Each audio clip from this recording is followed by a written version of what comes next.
Dans de nombreuses nations pauvres du monde, la stagnation économique et les opportunités limitées créent une dure réalité pour les femmes, qui subissent souvent le plus gros des pressions financières. Dans les cas extrêmes, elles peuvent être traitées comme des marchandises, les familles ayant recours à la dot ou au prix de la fiancée comme moyen de survie. Ces pratiques ne privent pas seulement les femmes de leur liberté, mais aussi de la possibilité de mener une vie épanouie. Confrontées à des options limitées, certaines femmes considèrent le mariage souvent avec des hommes étrangers comme un moyen d'échapper à la pauvreté. Cette décision comporte toutefois des risques, notamment celui d'être exploitée, maltraitée ou de devenir victime de la traite des êtres humains. Dans certaines régions, le concept de marché de la mariée persiste, où le coût du mariage peut aller de sommes modestes à des montants faramineux, reflétant les inégalités systémiques entre les sexes. Examinons comment les traditions culturelles, les pressions sociétales et les dynamiques modernes se croisent dans 5 pays où les coutumes matrimoniales reflètent des défis économiques et sociaux plus larges. La politique de l'enfant unique en Chine a eu un impact profond, créant un déséquilibre important entre les sexes. En raison de la pénurie de femmes, les pratiques traditionnelles telles que le prix de la mariée ont considérablement augmenté. Les familles des futurs mariés paient souvent des dizaines de milliers de dollars, transformant le mariage en une transaction financière. Pourtant, de nombreuses Chinoises remettent en question ces normes en donnant la priorité à l'éducation et à l'indépendance, créant ainsi une génération de personnes. En Lettonie, où les femmes sont nettement plus nombreuses que les hommes, nombreux sont ceux qui recherchent des partenaires internationaux pour accéder à la stabilité et au bonheur. Réputées pour leur intelligence et leur élégance, les femmes lettones considèrent souvent le mariage comme un voyage partagé plutôt que comme un arrangement transactionnel. Cependant, les défis économiques de la région balte incitent certains à explorer les relations interculturelles, facilitées par la technologie et les plateformes en ligne. Le marché aux épouses en Bulgarie, une tradition vieille de plusieurs siècles au sein de certaines communautés, continue d'attirer l'attention. Si certains y voient une célébration de l'héritage culturel, les critiques affirment qu'elle perpétue l'inégalité entre les sexes.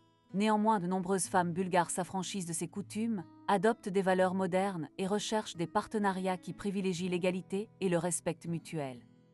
En Malaisie, la diversité des origines culturelles se traduit par des attentes différentes à l'égard des femmes. Si beaucoup adhèrent au rôle traditionnel, d'autres embrassent des aspirations modernes, y compris le mariage international. Les disparités économiques poussent souvent les femmes à rechercher des opportunités à l'étranger, considérant les partenariats étrangers comme une chance d'avoir une vie meilleure. Les plateformes de rencontres en ligne sont devenues un outil essentiel pour combler ces fossés culturels et géographiques. La Corée du Sud-Est confrontée à un défi unique, la baisse des taux de natalité et l'évolution des attitudes à l'égard du mariage. Alors que certaines Sud-Coréennes choisissent l'indépendance, d'autres explorent les relations avec les étrangers comme un moyen de répondre aux attentes de la société. Le gouvernement a commencé à s'attaquer à ces problèmes démographiques en modifiant sa politique, créant ainsi des opportunités de relations interculturelles. Les plateformes de rencontres en ligne ont joué un rôle important dans la mise en relation des hommes occidentaux avec des partenaires potentiels, offrant la possibilité de construire des relations fondées sur le respect mutuel et l'équité. Les abonnements à ces plateformes peuvent coûter jusqu'à 1 500 $, tandis que les voyages organisés en Corée du Sud pour rencontrer un partenaire peuvent dépasser les 6 000 $. Les Sud-Coréennes sont réputées non seulement pour leur beauté frappante, yeux brillants, peau claire et physique. Les pratiques matrimoniales dans le monde révèlent des problèmes profondément ancrés de disparités économiques, de normes culturelles et de dynamiques des genres. Si certaines femmes s'émancipent grâce à des relations interculturelles, d'autres sont confrontées à des risques importants. Pour relever ces défis, il faut adopter une approche nuancée qui respecte la diversité culturelle tout en défendant les droits et les possibilités des femmes. Les initiatives en matière d'éducation, de développement économique et d'égalité des sexes sont essentielles pour lutter contre les problèmes systémiques qui conduisent à des pratiques d'exploitation. En favorisant des environnements où les femmes peuvent s'épanouir de manière indépendante, les sociétés peuvent faire en sorte que le mariage devienne un choix plutôt qu'une nécessité née du désespoir. Comment pensez-vous que les efforts mondiaux peuvent mieux soutenir les femmes dans de telles situations? Faites-nous part de vos réflexions ci-dessous. Inde, connue pour sa diversité culturelle et ethnique, est devenue un choix de premier ordre pour les personnes à la recherche d'un partenaire de vie. Avec un riche héritage et des changements sociétaux dynamiques, les Indiennes sont de plus en plus ouvertes au mariage avec des hommes étrangers. Environ 2/3 des Indiennes mariées à l'étranger font preuve d'une loyauté remarquable, ce qui contribue au faible taux de divorce en Inde. Toutefois, de nombreuses Indiennes subissent la pression de la société qui les pousse à se marier avant la fin. En Afghanistan, le mariage est traditionnellement organisé par la famille, avec une participation minimale de la mariée elle-même. Le prix de la mariée, payé par la famille du marié à la famille de la mariée, peut atteindre environ 10 000 $.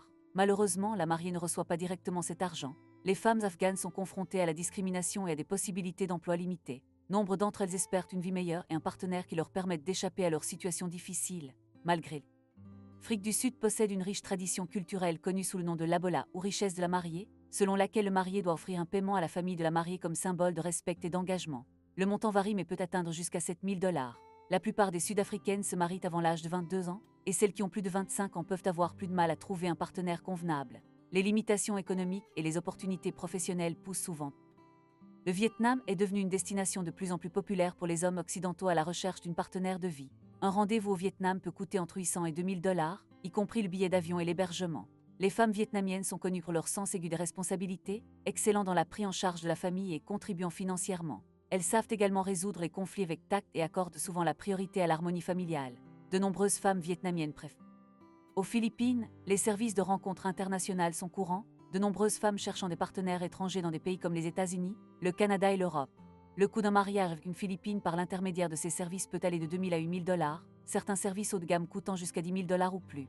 Les femmes des zones rurales dont les perspectives de carrière sont limitées participent souvent à ces services, et le prix de la dot ou de la fiancée peut aller de 5 000 à 7 000.